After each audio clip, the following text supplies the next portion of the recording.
অঞ্জলিস কিচেনে আপনাদের সকলকে স্বাগত। বন্ধুরা, আজ আমি করে দেখাবো চিংড়ির মালাইকারি।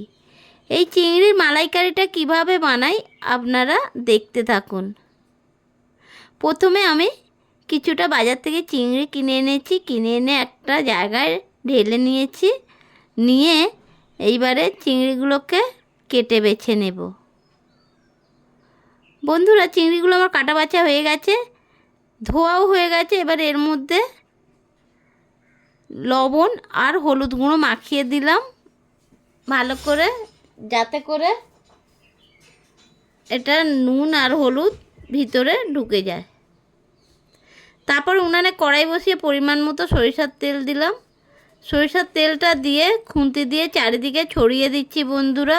এইবারে এক এক করে যে চিংড়িগুলো লবণ হলুদ মাখিয়ে রেখেছিলাম, সেই লবণ হলুদ মাখানো চিংড়িগুলো আমি গরম তেলের মধ্যে এক এক করে ছেড়ে দিলাম। এইবারে বন্ধুরা, চিংড়িটা আমি হালকা করেই ভাজবো, বেশি শক্ত করব না, বেশি ভাজলে শক্ত হয়ে যাবে। এইবারে খুন্তি দিয়ে ভালো করে তেলের মধ্যে নাড়াচাড়া করে দিচ্ছি বন্ধুরা। চিংড়িগুলো প্রায় আমার ভাজা শেষের দিকে। দেখুন বন্ধুরা, কত সুন্দর করে ভেজেছি চিংড়িগুলো। এইবারে এক এক করে চিংড়িগুলোকে একটা পাত্রের মধ্যে আমি তুলে নেব বন্ধুরা।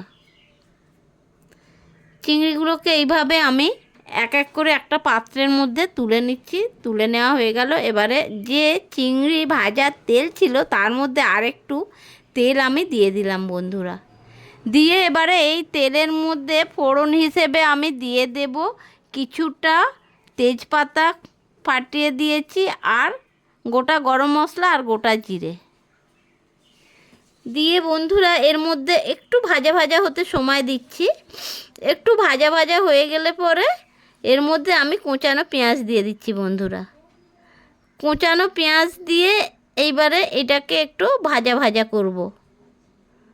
বেশি ভাজা করব না, আধ ভাজা করব। এইবারে খুন্তি দিয়ে ভালো করে নেড়ে চেড়ে দিলাম। আধ ভাজা মতো হয়েছে। এবারে এর মধ্যে আমি দিয়ে দিচ্ছি বন্ধুরা কোঁচানো টমেটো। টুকরো টুকরো করে কেটে রাখা টমেটোগুলো আমি দিয়ে দিলাম। দিয়ে এবারে খুন্তি দিয়ে ভালো করে নাড়াঘাঁটা করে দিচ্ছি বন্ধুরা। নাড়াঘাঁটা করে দিয়ে এইবার এর মধ্যে দিয়ে দিলাম কিছুটা কাঁচা লঙ্কা চেরা কাঁচা লঙ্কা দিয়ে আবারও পেঁয়াজ টমেটোটা ভালো করে ভাজা ভাজা করছি বন্ধুরা। যত ভাজা হবে তত কারির স্বাদটা ভালো হবে। তারপরে দিয়ে দিলাম বন্ধুরা আদা রসুন বাটা। এই আদা রসুন বাটাটা দিয়ে আমি খুন্তি দিয়ে ভালো করে নাড়াঘাটা করে দিচ্ছি, কষাচ্ছি। এইবারে এই আদা রসুনটা ভালো করে কষিয়ে নিচ্ছি, কেননা নিজের একটা আদা রসুনের কাঁচা গন্ধ থেকে যাবে। যদি ভালো করে কষানো হয় বন্ধুরা, তাহলে আর কোনো গন্ধটা পাওয়া যায় না তরকারির মধ্যে, আর তরকারিরও স্বাদ খুব সুন্দর হয়। এবারে এর মধ্যে আমি পরিমাণ মতো দিয়ে দিলাম হলুদ গুঁড়ো। হলুদ গুঁড়োটা দিয়ে আবারও ওই নাড়াঘাটা করে দিচ্ছি, ভালো করে কষিয়ে নিচ্ছি।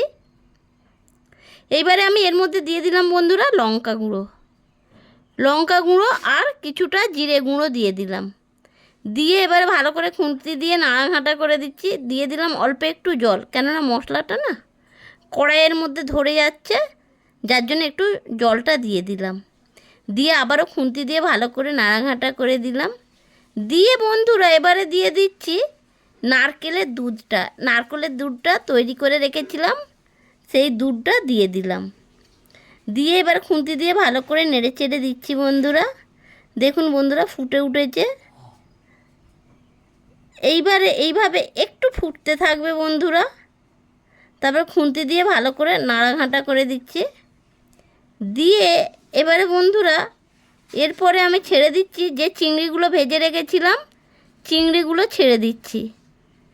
চিংড়িগুলো দিয়ে আবারও আমি খুন্তি দিয়ে একটু নেড়ে দিচ্ছি।